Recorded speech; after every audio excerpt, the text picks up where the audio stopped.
Broken heart-opening emotional hook. Imagine preparing for the happiest day of your life, only to hear your own father say you're not welcome at your own wedding. That's exactly what happened to 27-year-old Nia Okonkwo. Her heart shattered that night, but what her family didn't know was that she was the one secretly paying for everything they enjoyed. And when she finally cut them off, their world collapsed. The streets of Lagos buzzed with life, and inside her apartment, Nia Okonkwo felt like her whole world was finally coming together. She stood before the mirror, trying on her bridal veil, her eyes sparkling with dreams she had carried since childhood.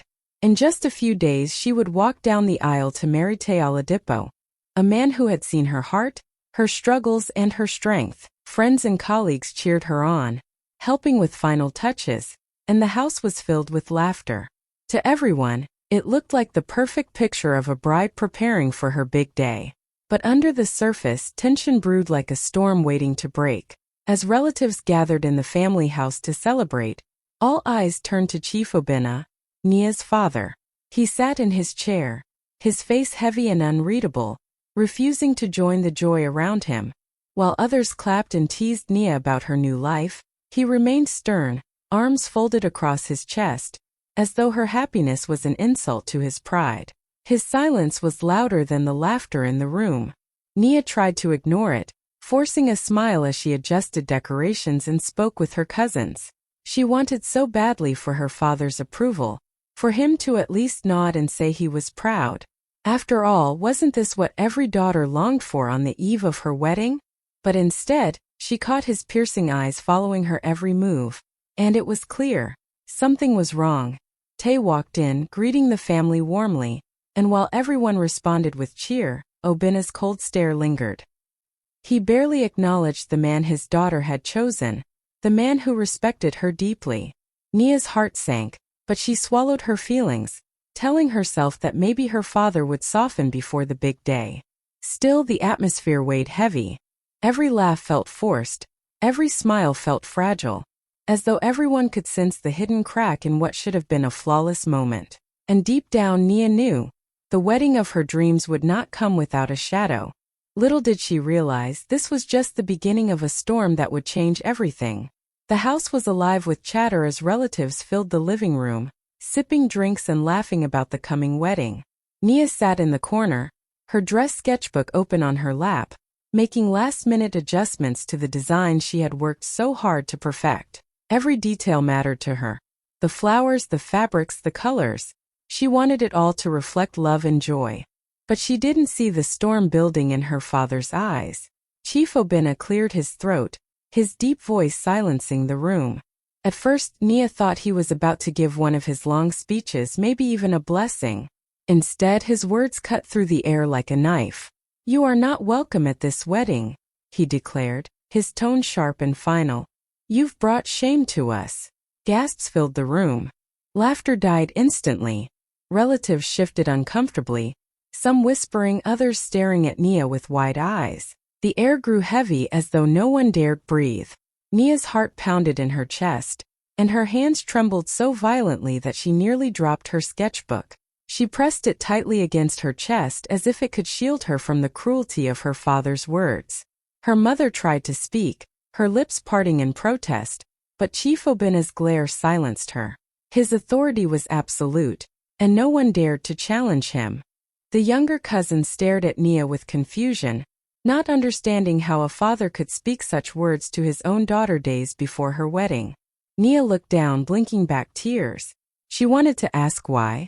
What shame had she brought?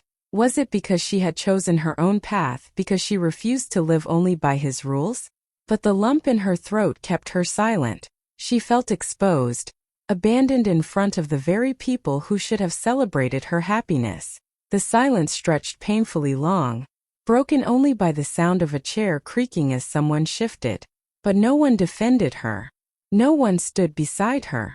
In that moment, Nia realized she was truly alone in her fight for dignity. Her father's words had not just wounded her heart, they had marked the beginning of a battle that would tear her family apart. Years before that cruel outburst from her father, Nia had been the quiet backbone of the entire household.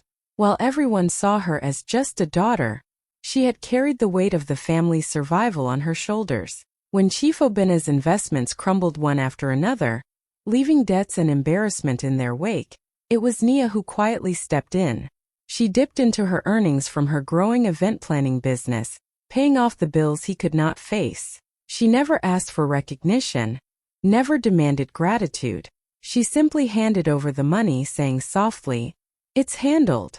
When her younger siblings needed tuition for school abroad, the family praised Chief Obinna for providing.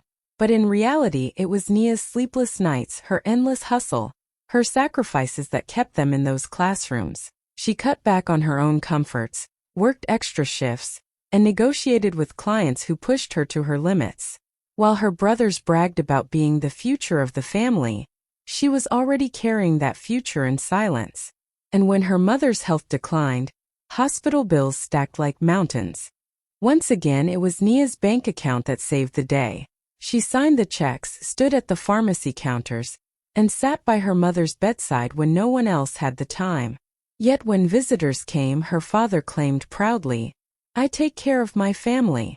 Nia bit her tongue, her heart aching, knowing the truth would never be spoken aloud. Despite all of this, her family never saw her as more than a helper, an accessory. Relatives would pat her on the shoulder and say, "One day, your father will find a good husband for you. Then your life will have meaning." Their words stung, but Nia learned to smile and nod. She had already built her own meaning, but they were too blinded by tradition to see it. She carried their burdens while they dismissed her value, living in the shadows of their pride. Every naira she poured into them was a piece of herself she gave away.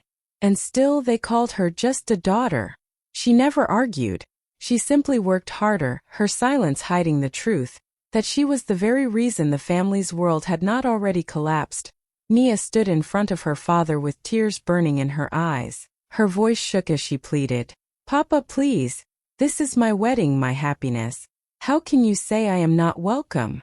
She hoped for even the smallest sign of compassion, a softening in his stern face, a trace of the love she had once believed he held for her. But Chief Obinna's eyes were cold, his pride heavier than any father's embrace. He leaned forward, his words sharp like a knife. "You are nothing without this family. Don't forget that." The room went still, suffocating in the weight of his cruelty. Relatives averted their eyes, some whispering, some shaking their heads. Nia felt her chest tighten, as though the very walls of her home were pushing her out. Her hands trembled as she held onto the sketchbook filled with dreams of her wedding day. A wedding she had planned with every detail of her heart, now tainted by her father's rejection. The man who should have walked her down the aisle had just closed the door on her future with a single sentence. Humiliation washed over her like a wave. She could hear the whispers around her, pitying glances that pierced deeper than blades. Her siblings stood in silence, too afraid to speak, too comfortable in their dependence on their father's authority to defend her. Even her mother, whose eyes shimmered with hidden tears, said nothing. For a moment, Nia felt completely alone, stripped of her worth in the very place she had poured her soul into keeping alive. But as she turned to leave, something inside her shifted. Beneath the pain, a spark of defiance flickered. Her father's words had crushed her, but they also revealed a truth she had ignored for too long. She had been carrying this family, not the other way around. Every bill paid, every burden lifted, every sacrifice made had come from her hands, not theirs. She was not nothing. She was the reason they had survived this long. With her head bowed and her heart heavy, Nia walked out into the night. The tears on her cheeks glistened under the streetlights, but behind them, a new fire burned. Her father thought he had broken her. He had no idea he had just awakened her strength. Nia sat in the silence of her small apartment, the weight of her father's words still echoing in her ears. The room felt cold, almost foreign, even though it had always been her sanctuary.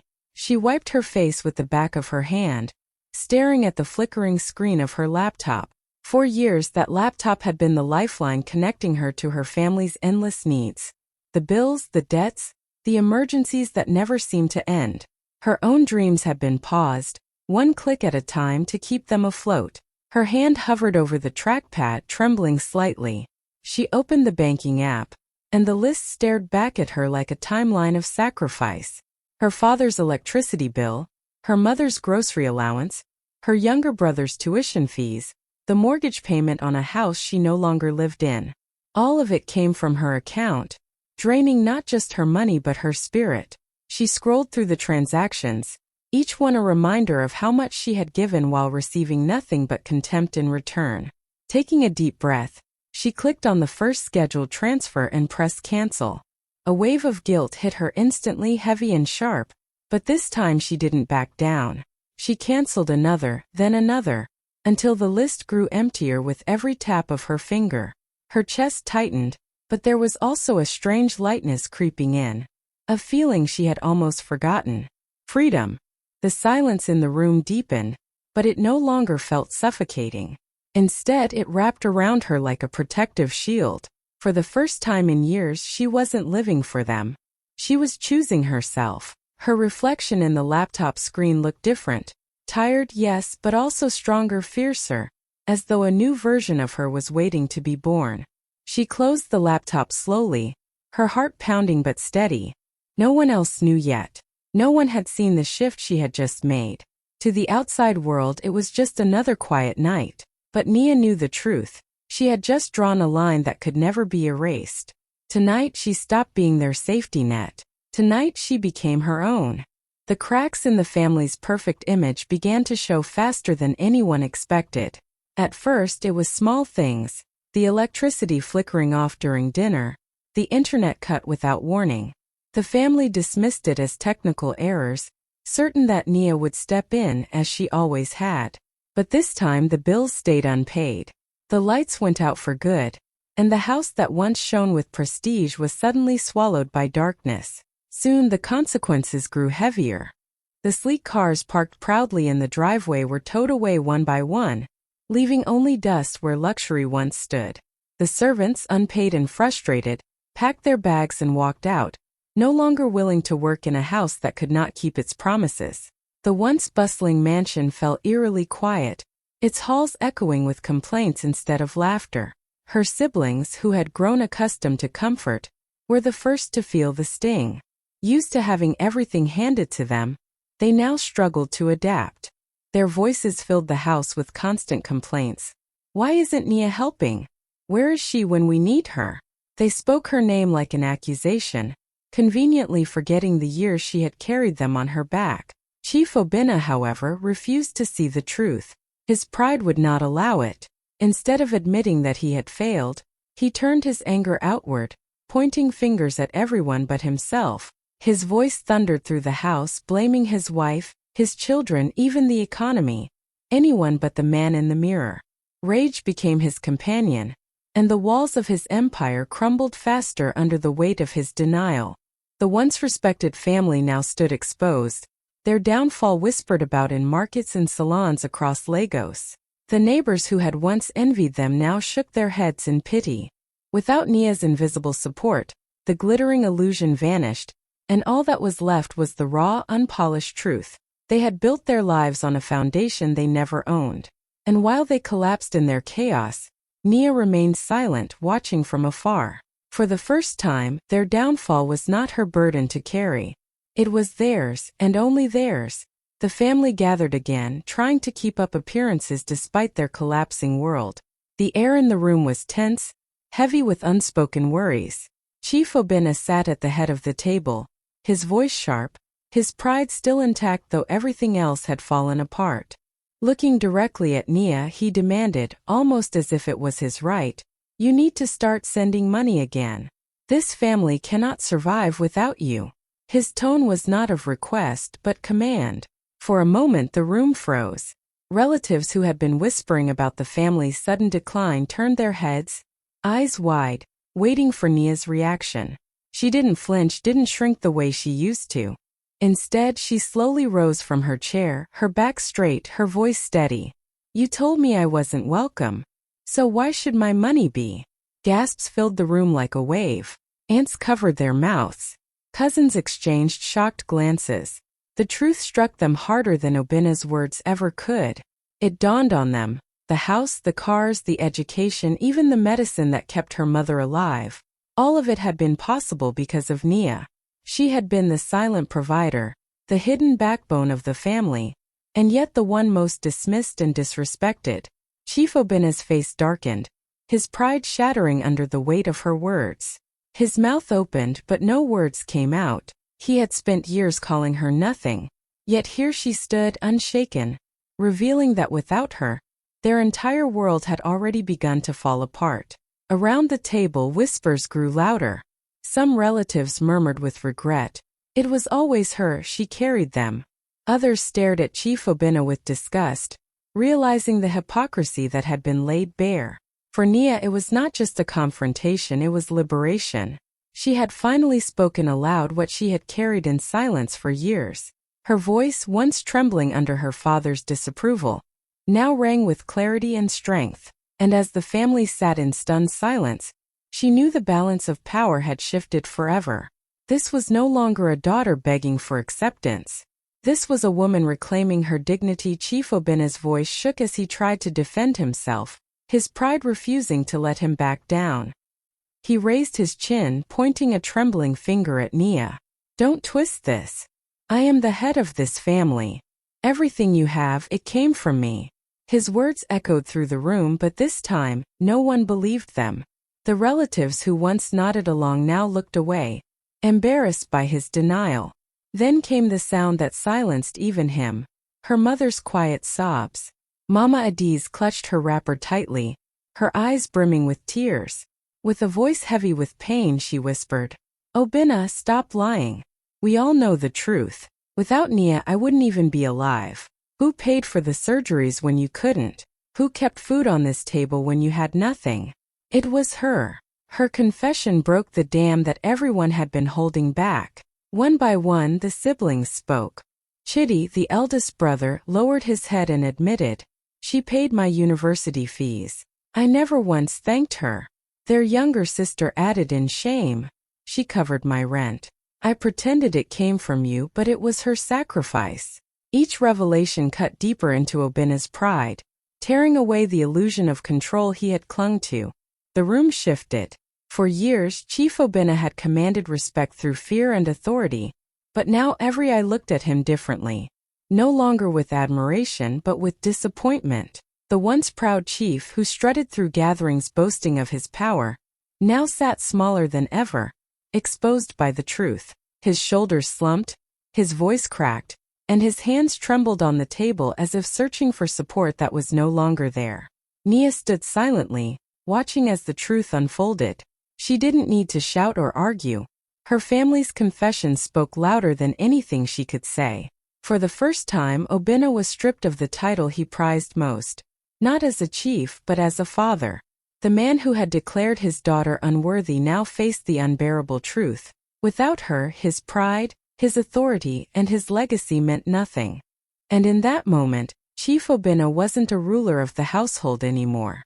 He was just a man, broken and small before the very daughter he had tried to destroy. The morning of Nia's wedding broke with golden sunlight spilling across Lagos. Her heart raced as she stepped into her gown, not just a dress of lace and silk, but a symbol of her survival. She looked into the mirror and saw not the trembling girl her father once tried to silence, but a woman who had walked through betrayal and found her strength. Her makeup shimmered, her smile glowed, and her spirit carried a quiet fire that no rejection could put out. When she arrived at the venue, the crowd gasped. Nia walked in with her head high, her arm linked with Tay's, radiating the joy and confidence of someone who had chosen dignity over pain. Her friends cheered, colleagues clapped, and Tay's family embraced her like their own. The air buzzed with laughter and music, a celebration of love and resilience. Every step she took down the aisle echoed with unspoken words. "I am enough. I always was." Around her, there were no judgmental glares, no whispered insults, no cold shoulders. Instead, there was warmth, acceptance, and pride. Her chosen family, the people who truly valued her, surrounded her with a love deeper than blood. They toasted to her courage, celebrated her journey, and promised her a future filled with respect. Far away, in the once grand Okonkwo house, the picture was very different. The lights had been cut off days ago, leaving the rooms in darkness. Her father sat quietly, staring at the empty plates on the table, the silence heavier than any words. Her siblings avoided his eyes, each carrying the weight of their guilt. No laughter, no music, no guests. Only shame and regret. They had lost more than comfort. They had lost the daughter and sister who had been their silent lifeline. Back at the wedding, Nia danced freely, her laughter ringing out like music. Tay twirled her around the floor, and her friends cheered louder with every step.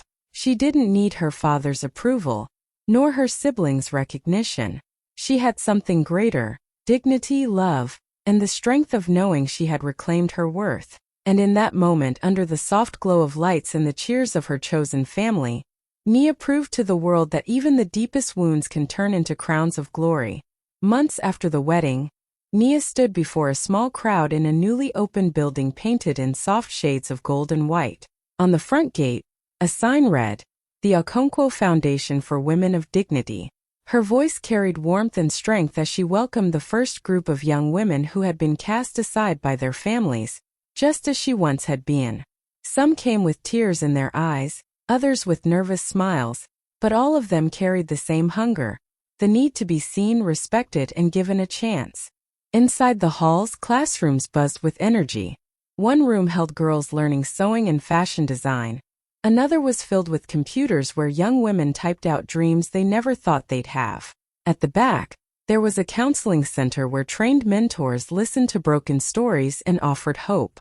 Every corner of the foundation reflected Nia's journey, from sacrifice to betrayal to her triumph. Standing at the doorway, Nia watched the girls laugh as they shared their first meal together at the center. Her eyes glistened with tears, but this time they were not from pain. They were tears of fulfillment. She knew this was bigger than her wedding, bigger than her victory over her father's cruelty. This was about building something that would outlive her. A safe space for daughters who had been told they were worthless. When she finally addressed the crowd, her words silenced the room. She said softly but firmly, "Respect is worth more than tradition, and no one has the right to dim your light, not even your own blood." Her voice did not shake, her heart did not waver. She spoke not just as a woman who had been wronged, but as a leader who had turned her pain into purpose. The audience erupted in applause. Young women clapped with hope in their eyes, older women nodded with pride, and even men in the crowd bowed their heads with respect. Nia had not only rebuilt her dignity, she had planted seeds for generations to come. As the sun set behind the building, golden rays fell across her face, almost like a crown of light. She smiled, knowing that her legacy was no longer tied to rejection, but to empowerment. She had turned her scars into stepping stones, and her name into a promise that no woman would ever again be silenced or forgotten.